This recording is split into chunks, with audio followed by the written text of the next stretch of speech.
The adequate notice of this regular meeting, as required by the Open Public Meetings Act, was provided by the posting, mailing, delivery, and filing of this notice on January 12, 2024. This notice was on that date posted on the bulletin board in the Township office, sent to the Courier News and Tap into Warren, and filed with the Township Clerk of the Township of Warren, all in accordance with the requirements of the Open Public Meetings Act. Please rise for the Pledge of Allegiance.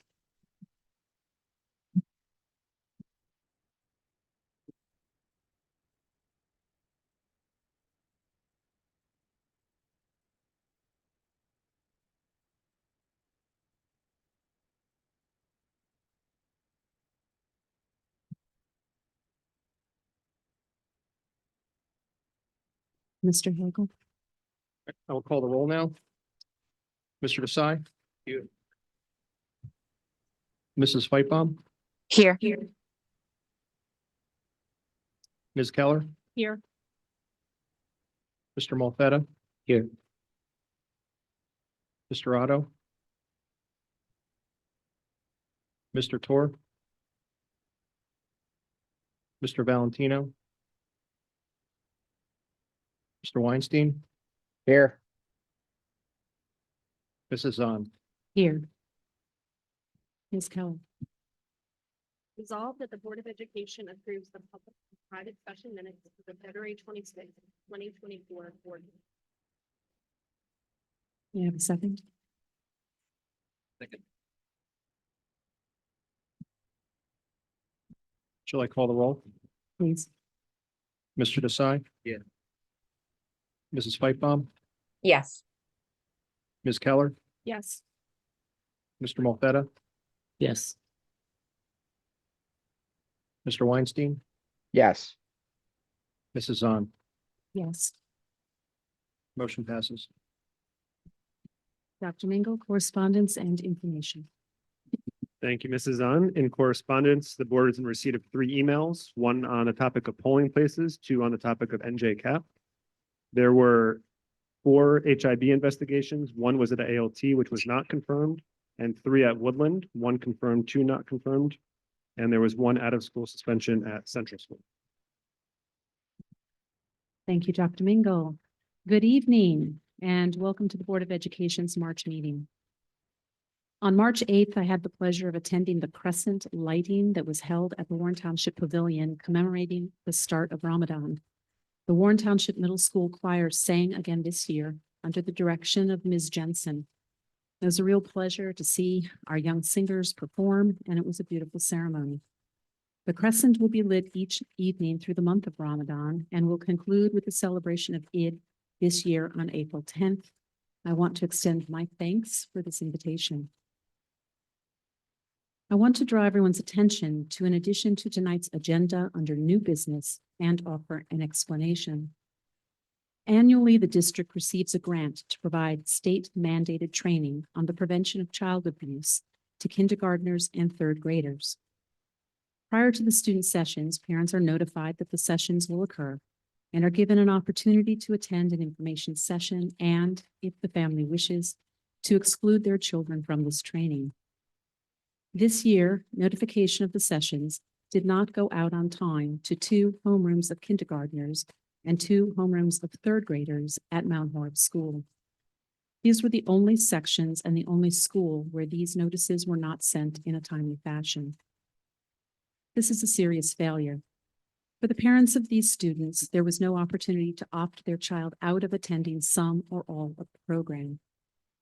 The Board of Education takes seriously parent concerns about the timeliness, transparency, and effective communication of options for opting out a child from certain curriculum. Accordingly, the board's agenda for tonight has been changed to include a motion under new business to direct the Personnel, Negotiations, and Communications Committee to review the district's opt-out procedures and to report back to the full board with any conclusions and/or recommendations. Dr. Mingle. Thank you, Mrs. Zahn. Just 2 things for me. This Thursday and Friday, the middle school will be performing Footloose Junior. It's always a hot ticket to get into the middle school musical, and I know our students and their faculty have been preparing for this performance for a long time. We're very excited about it. I also wanted to mention, we talked about this at the last board meeting. There will be a public information session related to polling places at ALT Mount Horeb and the middle school. Information about how to register for that has gone out by email to the parents at all three schools, ALT Mount Horeb and the middle school. That session is on March 27th at 6 p.m. via Zoom. It will be recorded and shared in the subsequent community briefing as well for those that can't attend in person. Thank you, Dr. Mingo. We have a presentation this evening by the Business Administrator, Mr. Hagel, on the tentative 24-25 budget. So I will turn this over to Mr. Hagel. Great, thank you.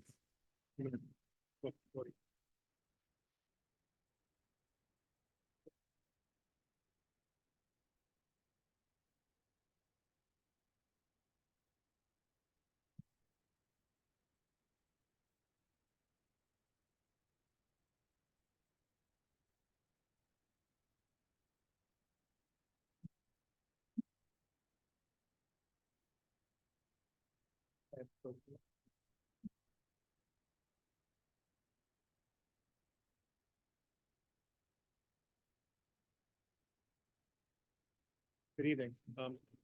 My name is Chris Hagel. I'm the School Business Administrator at Warren Township Schools. And tonight I'd like to present on next year's school budget. Of course, doing so, I'd like to say a quick thank you. Is my mic on? I might have to hold it. Yeah, I'm sorry. That's okay. Before moving forward with the presentation, I want to say a quick thank you to our Finance Committee members who are an important part of our budget development. Mrs. Zahn, Mr. Otto, Mr. Valentino, and Mr. Molfetta are part of our Finance Committee. We met in detail both in February and March to go over the budget, and it's with their support and dedication that we're able to present a solid budget for the coming school year. So thank you. Before moving into the details of the budget, I want to take a step back, advance the slide, and talk a little bit about our school mission. Our budget is essentially a financial representation of our school priorities, our district priorities. And before getting into the details of the budget, I think it's important to reflect on what those priorities are. Each year, our budget puts students first and prepares, and in this particular case, as it did last year, is working towards preparing our district for anticipated and growth in student enrollment. Now, a little bit about the budget process. Our district has a 6-month budget process that typically starts in the fall. That process begins usually in October, when information is distributed to our 9 budget managers. They then take that information back, move that, work on that with their teams and develop budget proposals, which get returned to the business office in the month of December. During the winter break, a lot of that information is then put together with our district information about salaries and other important line items that we're going to talk about, and is put together to create our first draft of the budget. That draft is reviewed with the Finance Committee in February at their February meeting, which in this case took place on February 20th. We then await a very important day, which is the day we learn about state aid entitlements for the new year. That happened on Leap Day this year, on February 29th. After that, and in consultation with the Finance Committee, we were able to put together a final draft of the budget. And we went through the process of working through that draft with our each individual board member. And I'm happy to report that Mrs. Zahn and I met with each board member, either one-on-one or two-on-one, in advance of tonight's budget vote to discuss the budget with each of them in detail. That leads us to tonight, where we approve the tentative budget. It'll then be reviewed by the county superintendent of schools. In the meantime, the Finance Committee is going to meet in public in this room in 8 days on next Tuesday, March 26th, to have a public budget forum. That'll be at 6 p.m. After that, we will get together again in late April for our budget hearing, at which time the budget will be adopted as a part of the agenda for that evening's meeting. Now into the details of the budget.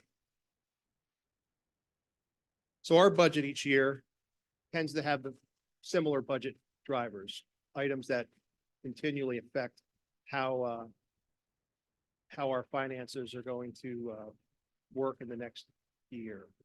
Our biggest driver by far, and we'll see this a lot in the presentation, is our increasing enrollment in Warren Township. But there are other drivers that I want to mention briefly here before we get into enrollment.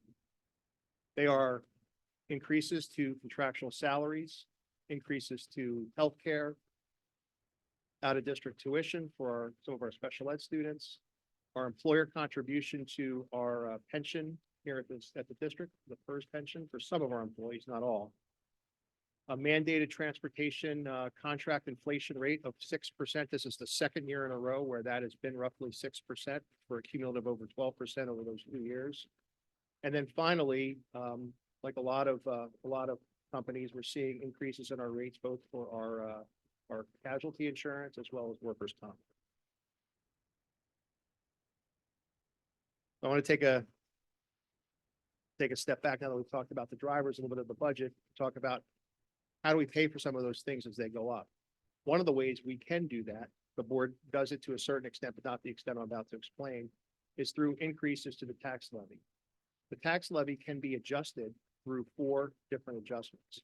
And this is a maximum that the board can do, but is not our proposal this evening. Those adjustments are an enrollment adjustment of $1.2 million for the 24-25 year, an inflation adjustment for $900,000 also for next school year. The district is not eligible for healthcare adjustment, so that is at 0. And then, as in past years, we are eligible for bank cap. This is money that the board could have taxed taxpayers in Warren, but did not, and it gets set aside for potential future use. This is called bank cap and amounts to $1.7 million. When taken in total, these adjustments could increase the tax levy to 3.8%. Excuse me, 3.8 million without voter approval. This is a tax levy increase of 8.5%. In addition, going to cap, the first 2 of those 2 adjustments is 4.73%. Now, the administration, you'll see some of the ways we did that, has worked very hard to make this increase lower than going to cap, and our proposed increase is 3.61%. Another important revenue for us is state aid. As I mentioned, state aid was reported to us on Leap Day, February 29th. And on that day, we learned that we had an increase of state aid of $121,000. That's an increase of 3.8%, moving our aid from 3.175 to 3.3 million. I'm rounding here, of course.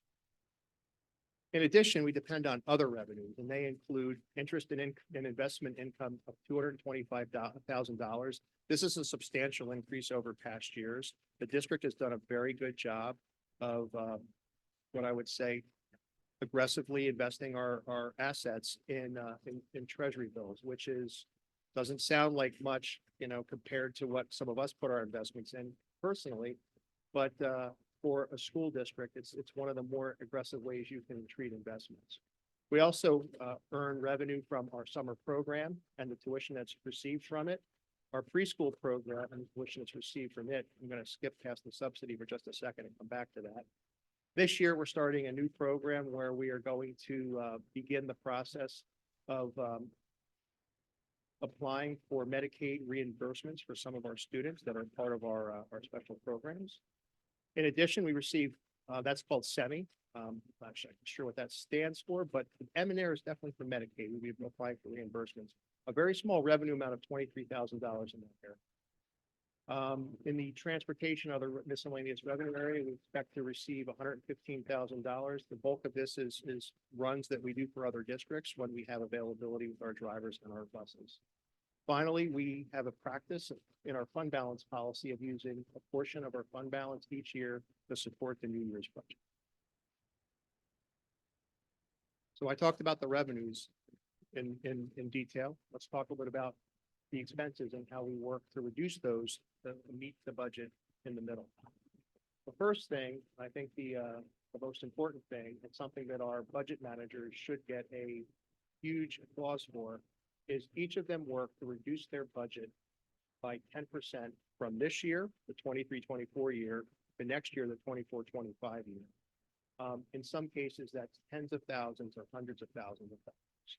They should be commended for doing that work and also doing it in a way where they feel that little to no change will happen for our students and their experiences at our district. The other thing that we did is my office did a thorough analysis of our historical data to make sure that all of our district line items are where they should be. We're trying to take, any additional resources that we don't need in a line item out, so it's not there.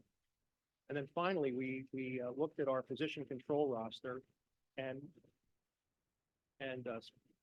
looked at a projection in terms of what next year's enrollment would look like by classroom numbers to see, where we needed our staff to be and what that meant in terms of our budget projections for staff. In all of those activities reduced our budget in some form of fashion. Other important notes for this year's budget. I think the first bullet is one of the most important statements in this presentation. The staffing levels included in this budget maintain our current class size guidelines. There's no need for the board to come back and look at changing those guidelines to be higher. We are prepared to staff as the guidelines are today for all of next year. In addition, next year's budget includes all necessary supports for basic skills, as well as advanced reach supports. The summer program, the academic support program that occurs each summer as a part of our summer fund program, that is fully supported in this budget, as is the continued funding that started this school year for our child study team and our therapist staff to meet our increased special ed and mental health needs. So once again, here's a summary of that proposed budget. It sort of sums it all together on the revenue side. The proposed tax levy is 46.25 million. That's an increase of 1.6 million or 3.61%. State aid moves from 3.175 to 3.3, $125,000 increase, or about 3.8% increase. Our other revenues, and I mentioned those on a prior slide, increase of $70,000, an increase of 7%. Total budget growth is about 6.6%, and you'll notice that those larger numbers are all in the same general range, which is what you want for a budget. You want it to modestly grow in a rate that's sustainable and achievable. Regarding the tax levy and how that's going to impact our residents, that first row comes from the prior slide. Now let me explain the other rows just to give everybody some context. Let's skip to the third row, which talks about the total township assessed value. We'll note that our assessed value year on year, this is the market value of all of the properties within Warren Township, is growing by 9.25%. However, the average assessed value for residential home is only growing by 8%. So what that means is when you apply our tax levy to the average assessed home, the average assessed home's tax rate is actually growing at a lower rate than our tax levy, because the assumption here that you can make is that the total township assessed value includes commercial properties that are growing at a faster rate than the residential properties. So they're bearing more of this burden than the average residential tax.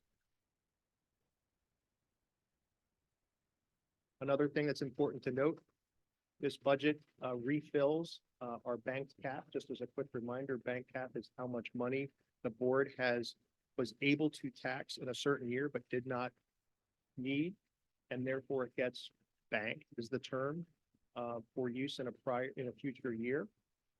At the beginning of this year, the board had roughly $1.7 million available to it to use in future years.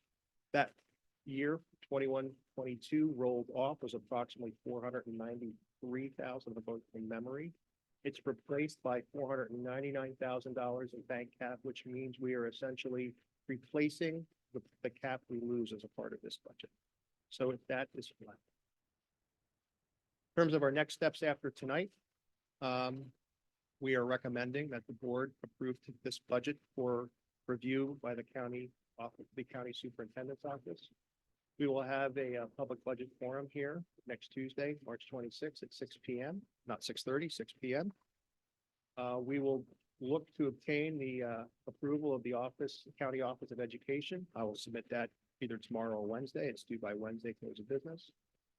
We have a budget hearing scheduled at the next board meeting on April 29th. That is at 6:30. And at that meeting, the budget will be on the board agenda for adoption. And I will return to my seat for questions.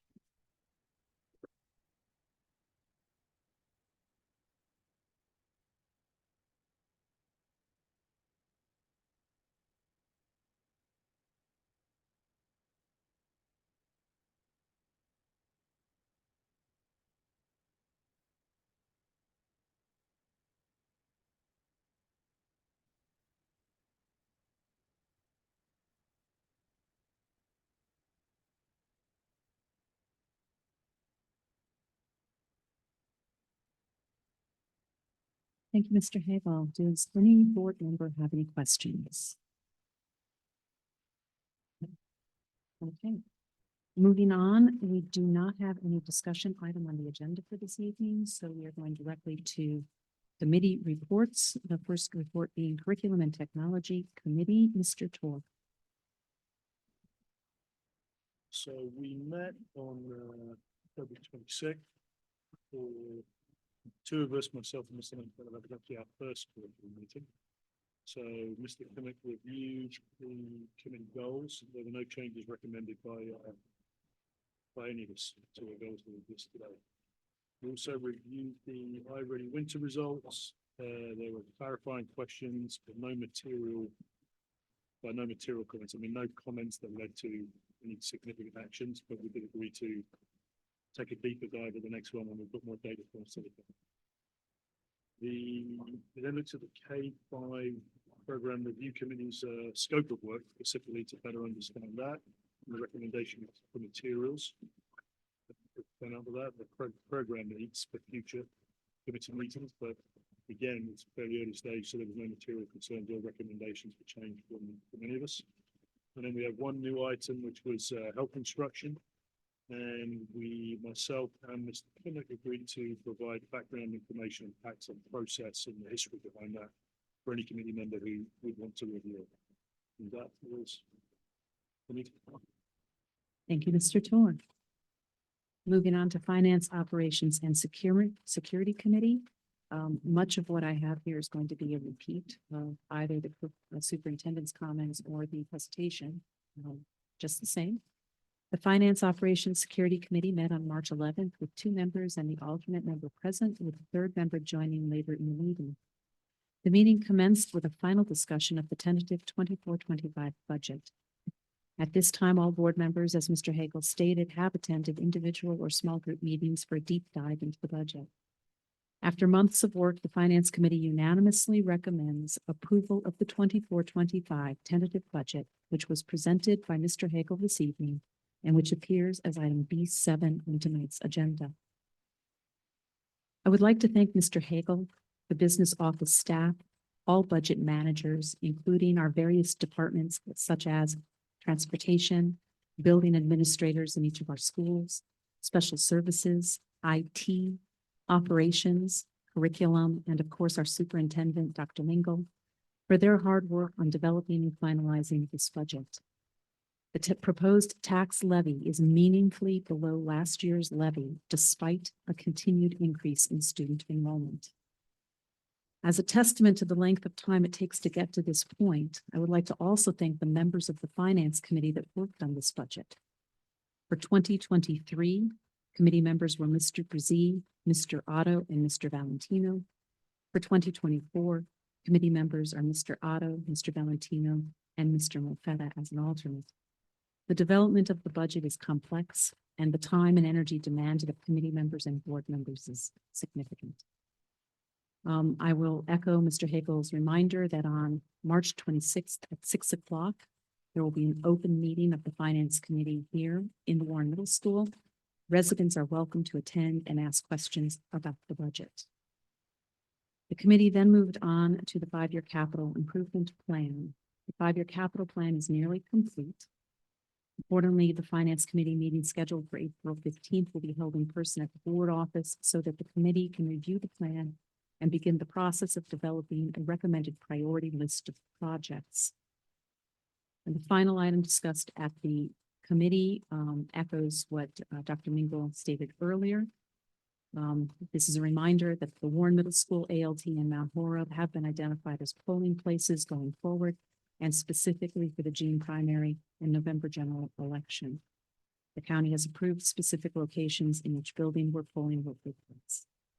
Parents with students in these schools have been notified of details about a public information session, which will take place March 27th at 6 p.m.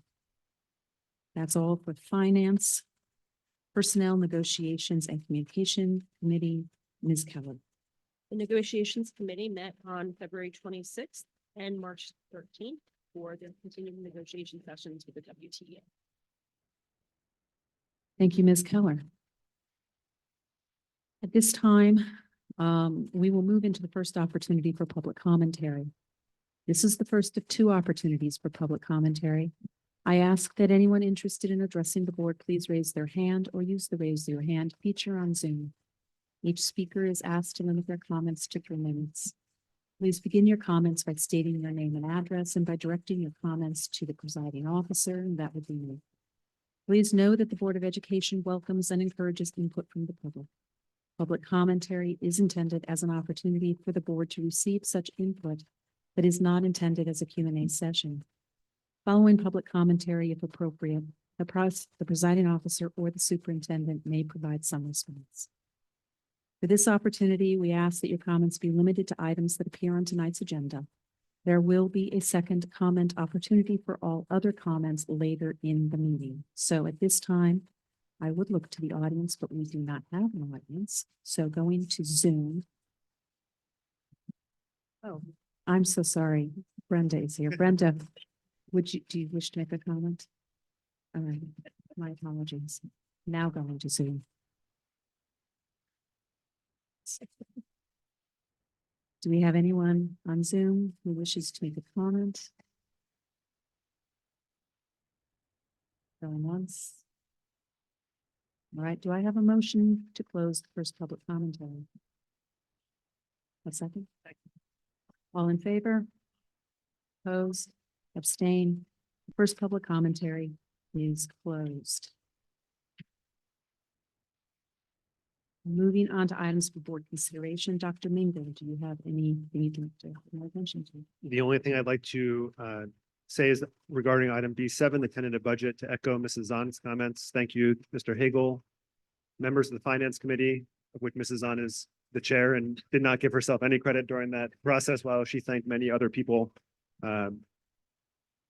It was a lot easier to develop budgets in the years of declining enrollment than it is now in increasing enrollment. It's exciting to have new students and full classrooms and full schools, but it requires a lot of resources. So thank you, Mr. Hagel, and everybody for their work to get us to the place we are tonight. Thank you, Dr. Mingo. Does any member of the board wish to pull any action item for separate vote or discussion? Seeing none, Ms. Keller. Motion to move items for board consideration, A1 through A3, B1 through B11, C1 through C9, and D1 through D3. Do I have a second?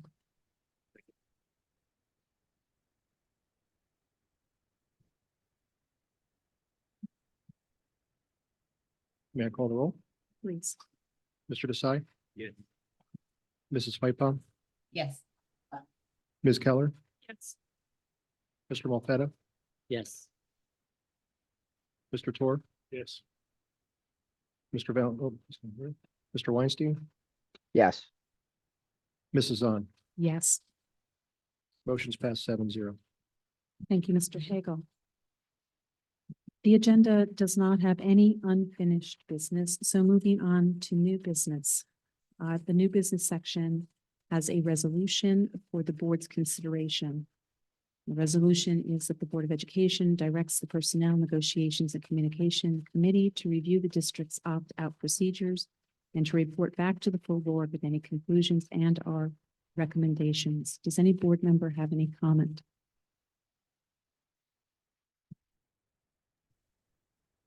Seeing none, Ms. Keller? Yeah, I have one. Oh, I'm sorry, Todd. Hi. Hi. So I think what would be helpful to guide some of this conversation, if I recall, and please correct me if I'm wrong, in years past, there was discussion around opt-in versus opt-out, what the technology does and does not allow for in terms of current structure for either of those options. I think, again, I may be getting this wrong, but for a opt-in, I think there were technology and or platform restrictions that wouldn't allow us to do that, which is fine. And if that's the case, I think we should just know that going in so that as we evaluate what can or should be done, we understand what some of the technology limitations may be, if I'm getting this right. Are you proposing that the resolution include additional language with regard to evaluating available technology? No, I'm proposing that as a precursor before the meeting occurs, we understand what's technologically possible and what's not to help guide the conversation.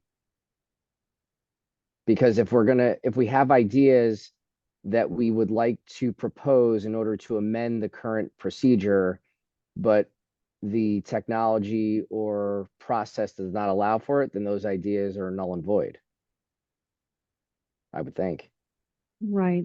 I do view the direction being given to the committee here to include all of that. I know Okay. you sit on that committee, so this would be certainly something in the process of that committee's work to investigate before it comes back to the full board. And just to kind of echo what Todd is saying, how was there a technology issue to opt in and not a technology issue to opt out? That doesn't make sense to me, right? Wouldn't it be the same technology?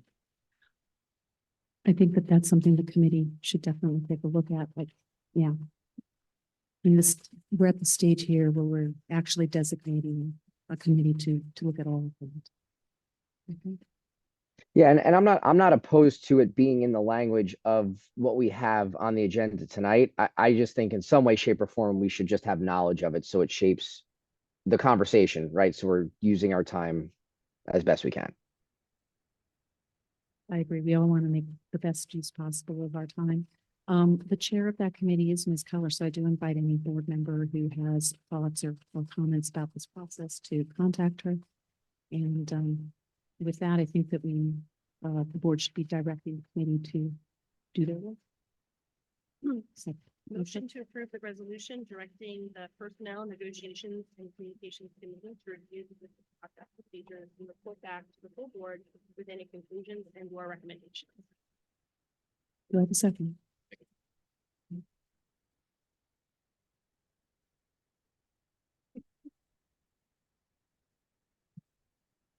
Will I call the roll? Please. Mr. Desai? Yeah. Mrs. Pippa? Yes. Ms. Keller? Yes. Mr. Molfetta? Yes. Mr. Tor? Yes. Mr. Weinstein? Yes. Mrs. Zahn? Yes. Motion carries 7-0. Thank you, Mr. Hagel. This is now the second opportunity for public commentary, and it is open to any topic you wish to raise to the board's attention. Again, I ask that you raise your hand or use the raise your hand feature on Zoom. Remember that comments are limited to 3 minutes, and please state your name and address before beginning. Looking to the sole person that we haven't present. No, okay, and now looking to Zoom.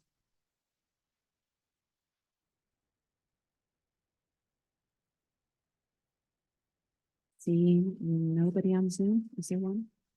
Oh, I'm sorry, Ms. Singleton. Rachel Singleton, 22 Deerwood Trail West. When the revised sex ed health curriculum was eventually passed last year on June 12th, was it also agreed and discussed that there would be third-party providers who would be providing curriculum content for the sex ed and health part of the curriculum, or other topics that got close to that. Because I don't recall that it mentions in the slides that we were, that we had access to, that there were third-party vendors who were approved to provide curriculum aspects or presentations or documents. I did see, that it said that there would be smartboard would be used and handouts would be used, but there was nothing specific about vendors. So I'd be interested to know if that was actually intended, that third-party providers would be used, or if that was just something that's come about recently and been added to that sort of after the fact. And I'd like to say thank you very much for taking a look at the opt-in versus opt-out. As you know, I said opt-out doesn't work, as was clearly evidenced this week, and I'm not the only proponent of that, and not the only person whose child in the past the opt-out has failed. And I liken it to opt-out being closing the door after the horse has bolted, whereas opt-in is preempting that and closing it before it has bolted. So thank you for looking at that. Thank you very much. Thank you, Ms. Singleton. Do we have any other participant on Zoom that would like to speak?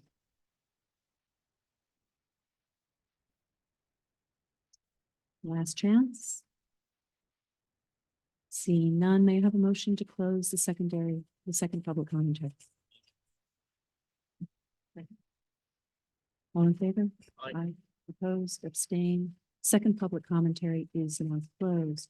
Dr. Mingle? Yes, thank you.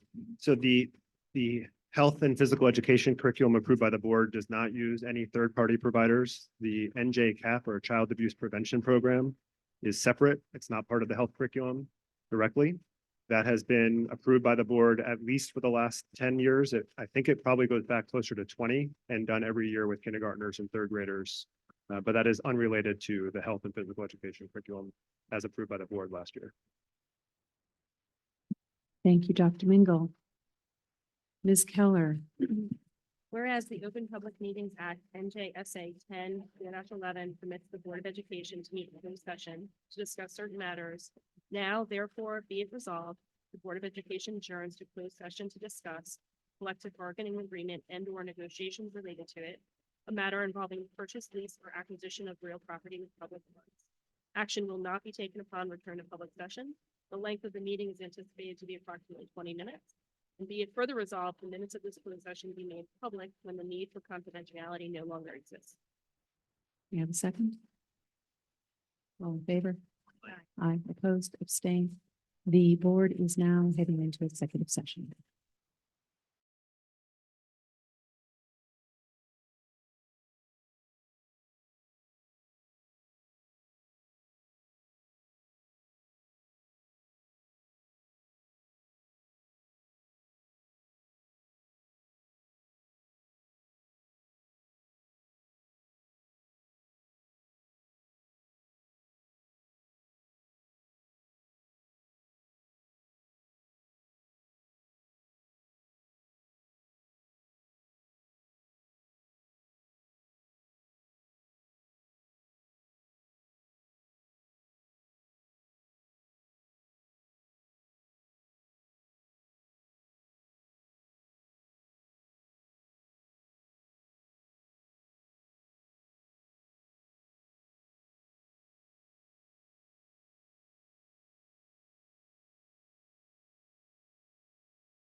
Okay. Motion to return to public session? Second, Second. all in favor? Opposed, abstain? The board is back in session. Motion to adjourn? Second. All in favor, opposed, abstain? Meeting is done. Thanks, guys.